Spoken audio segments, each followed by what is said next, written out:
This is Susanna Bowling with the Times Square Beat. And when you think rocker chicks, you do not necessarily think Broadway. As a matter of fact, most of Broadway cannot sing rock.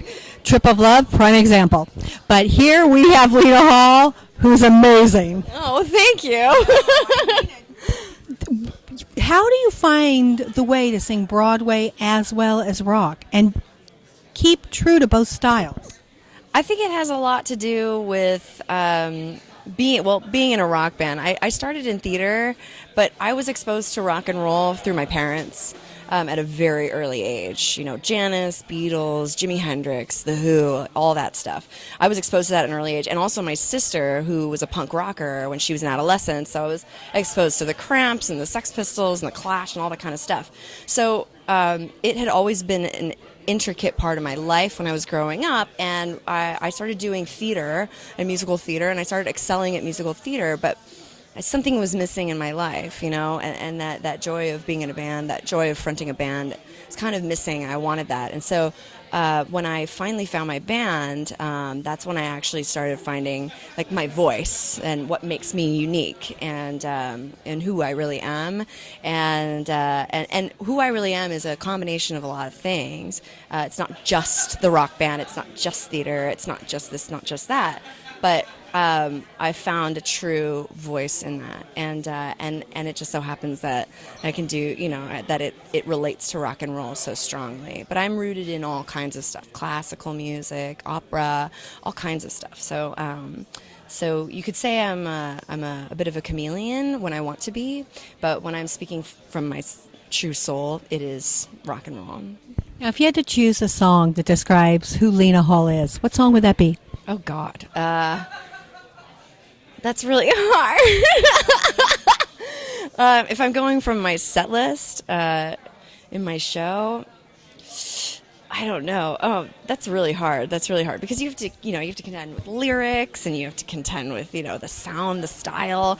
I mean, Janis Joplin is, you know, a big influence of mine, and I love her blues style, and also, you know, James Brown is a big influence. I mean, I love soul. I love that kind of dirty rock soul, and Zeppelin too. So I could not. There's no way I could pick a song that would best describe me. But I would say it would be in the realm of Janis and James.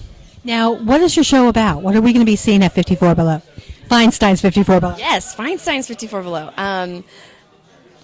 Well, you're going to get to know me. You're going to get to know, basically, I am taking songs from my childhood, from all the way till I left home. So, and they all have very strong memories attached to them. And I'll be telling these specific stories, and mostly they took place in the house that I grew up in called Villa Satori, which the Villa Satori, my father bought the house in 1967. He was a hippie. He had a ballet company. My mother was his prima ballerina, and they did the first rock and roll ballet and the first psychedelic ballet, and they were really creative, and the house was full of creative people,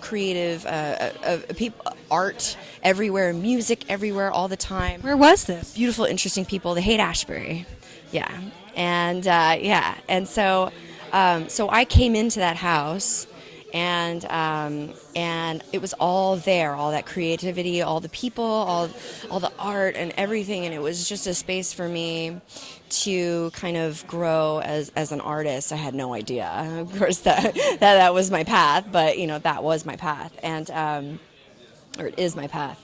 To be certain, it is my path. And so basically I'm taking really strong memories that I had that are linked to specific songs, and they're not songs that I chose to listen to. They are songs that my parents listened to. They're songs that my best friend listened to. They're songs that my sister was listening to.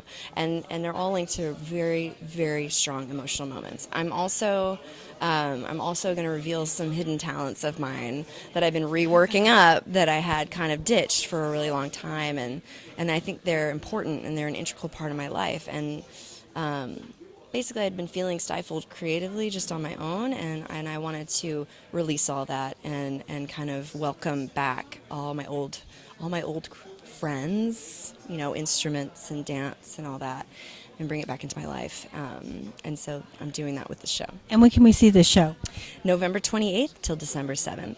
And if you had one wish for New York and for the world for this Christmas and New Year's, what would it be? Live your life to the fullest and accept yourself fully.